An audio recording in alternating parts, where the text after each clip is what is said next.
नमस्कार प्यारे बच्चों, स्वागत है आपका ESJ स्टडी सेंटर में। मैं हूं सूरज सर। अगर आप कक्षा 8वीं में पढ़ रहे हैं और NMS स्कॉलरशिप के लिए तैयारी कर रहे हैं तो ये वीडियो आपके लिए बहुत ही ज़रूरी है। बच्चों, आज हम जानेंगे NMS 2025-26 का पूरा सिलेबस, किस विषय से कितने सवाल आते हैं और कैसे आप परीक्षा को पास कर सकते हैं। इन सभी चीज़ों के बारे में आज के इस वीडियो में डिस्कस करेंगे, तो पूरा वीडियो को अंत तक ज़रूर देखिएगा।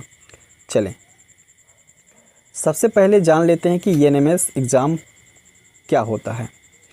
ये एक स्कॉलरशिप एग्ज़ाम है जो भारत सरकार की तरफ से उन होनहार बच्चों को दिया जाता है जो आर्थिक रूप से कमज़ोर हैं। इस परीक्षा को पास करके आप 1000 रुपया प्रति माह यानी कुल 48,000 रुपये की छात्रवृत्ति प्राप्त कर सकते हैं। परीक्षा में 2 पेपर होते हैं। पहला मैट मेंटल एबिलिटी टेस्ट, दूसरा होता है सैट। ठीक है, दोनों पेपर में 90 सवाल आते हैं और 2 पेपर होते हैं, उसमें 90 सवाल आते हैं। प्रत्येक पेपर 90 अंक का होता है और 90 मिनट ही मिलते हैं बच्चों। ठीक है, इस प्रकार से आपको पूरा 180 मिनट मिलता है और 180 नंबर का होता भी है। सबसे अच्छी बात यह है बच्चों कि इसमें कोई नेगेटिव मार्किंग नहीं होती है। ठीक है, चलिए अब बात करते हैं मैट की।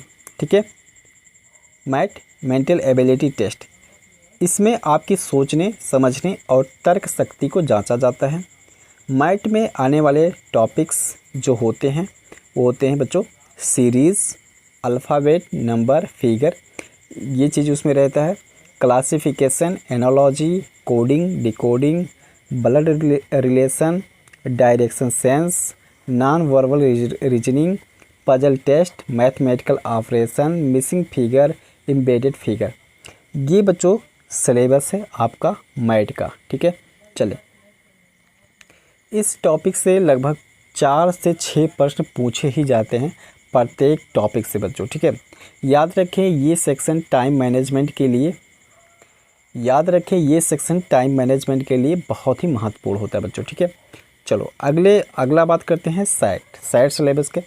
अब बात करते हैं सैट स्कॉलस्टिक एप्टीट्यूड टेस्ट की, जिसमें आपके अकादमिक ज्ञान की जांच होती है। सैट के 3 मुख्य भाग होते हैं।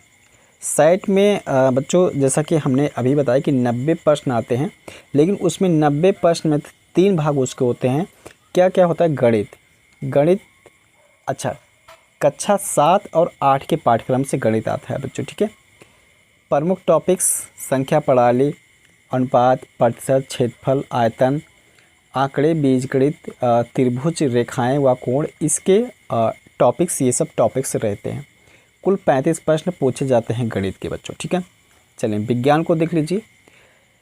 विज्ञान में NCERT आधारित कक्षा 7 और 8 के टॉपिक्स रहते हैं। ठीक है, इसमें प्रमुख टॉपिक्स है शरीर रचना, प्रकाश, ध्वनि, रासायनिक अभिक्रियाएं, पौधों और जानवरों का जीवन, पर्यावरण, ये सभी NCERT के जो पुस्तकें होती है उससे आप तैयारी बेहतर कर सकते हैं। इसमें भी कुल 35 प्रश्न होते हैं, तो 35 कितने हो गए बच्चों? 70 हो गए। ठीक है, चलें, इसके बाद अगला होता है सामाजिक विज्ञान, सोशल साइंस। इसमें इतिहास, भूगोल, नागरिक शास्त्र और अर्थशास्त्र, ये सभी विषयों के जो प्रश्न होते हैं वो आते हैं। कक्षा 7 और 8 का पाठ्यक्रम बच्चों। इसमें प्रमुख टॉपिक्स मुगल काल, स्वतंत्रता संग्राम, संसदीय व्यवस्था, भारत का भूगोल, प्राकृतिक संसाधन, ये सभी टॉपिक्स हैं। कुल 20 प्रश्न आते हैं बच्चों, और कितने अंक के हो जाएंगे? 20 अंक के हो जाएंगे। ठीक है, चलिए, इस प्रकार से 90 अंक के हो जाते हैं। ठीक है, सैट में स्कोर अच्छा करने के लिए NCERT किताबों की अच्छी समझ ज़रूरी है। ठीक है, जैसा कि मैंने पहले ही बताया कि NCERT की किताबों को बहुत अच्छे तरीके से आपको पढ़ना होगा। कैसे तैयारी करें इसके बारे में मैं डिस्कस करने जा रहा हूँ, आइए देखते हैं। तो अब सवाल है कि ये तैयारी कैसे की जाए। तो देखिए, सबसे पहले आपको क्या करना है, रोज़ाना 2 से 3 घंटों का स्मार्ट स्टडी टाइम बनाएं। ठीक है, स्मार्ट स्टडी टाइम का मतलब ये है कि आप जिस टाइम को सेट करें उस टाइम में रेगुलर आपको 2 से 3 घंटा समय देना ही देना है। ठीक है, इस तरीके से करेंगे तो आप आपको सफलता ज़रूर मिलेगी, अर्थात आप इस स्कॉलरशिप एग्ज़ाम में ज़रूर पास होंगे, इसकी गारंटी है बच्चों। ठीक है, चलिए इसके बाद पहले सिलेबस को पूरी तरह पढ़ें, फिर पुराने प्रश्न पत्र हल करें।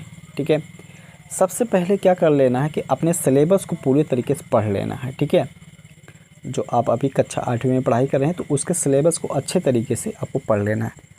कठिन टॉपिक्स को आप हमारे क्लास में पूछ सकते हैं ज़रूर कि या आप कमेंट करके बताएं कि इस टॉपिक्स पर सर वीडियो बना दीजिए, उस टॉपिक्स पर क्लास आप लोग को मिल जाएगा। ठीक है, तो ये चीज़ करिए। मैथ के लिए रोज़ाना रीजनिंग प्रैक्टिस करें। ठीक है, क्योंकि देखिए अगर मैथ के लिए आप रीजनिंग प्रैक्टिस नहीं करेंगे तो आप नहीं कर पाएंगे, आपका समय बीत जाएगा और क्वेश्चन छूट जाएगा। सेट के लिए एनसीईआरटी की लाइन टू लाइन तैयारी करें। ठीक है, एनसीईआरटी की तैयारी आपके इसी चैनल पर, ठीक है, प्रश्नों को करवाया जाएगा, तो यदि नए हैं तो ज़रूर सब्सक्राइब करें बच्चों। ठीक है, इससे स्टडी सेंटर के टेलीग्राम ग्रुप से पीडीएफ और नोट्स लेते रहें। ठीक है, ये जानकारी आपको अभी मतलब दी जाएगी इसके बारे में, तो आप लोग वीडियो से लगे रहेंगे तो आपको इससे जानकारी मिलेगी। और अगर आप चाहते हैं ज़्यादा गहराई से पढ़ना तो हमारा पेड कोर्स भी ज्वाइन कर सकते हैं। अभी हमने पेड कोर्स लॉन्च नहीं किया है, तो पेड कोर्स भी लॉन्च होगा, इसलिए आप लोग अगर जुड़े रहेंगे चैनल से, सब्सक्राइब किए रहेंगे तो आपको वो जानकारी मिलेगी। ठीक है, चलो तो ये था बच्चों एनएमएस 2025-26 का पूरा सिलेबस और तैयारी की रणनीति। अगर आप चाहते हैं कि आपको इस परीक्षा में सफलता मिले तो इस चैनल को सब्सक्राइब ज़रूर करें, वीडियो को लाइक करें और अपने दोस्तों के साथ शेयर करें। मिलते हैं बच्चों अगले वीडियो में, तब तक पढ़ते रहिए, सीखते रहिए एसजे स्टडी सेंटर के साथ। धन्यवाद बच्चों।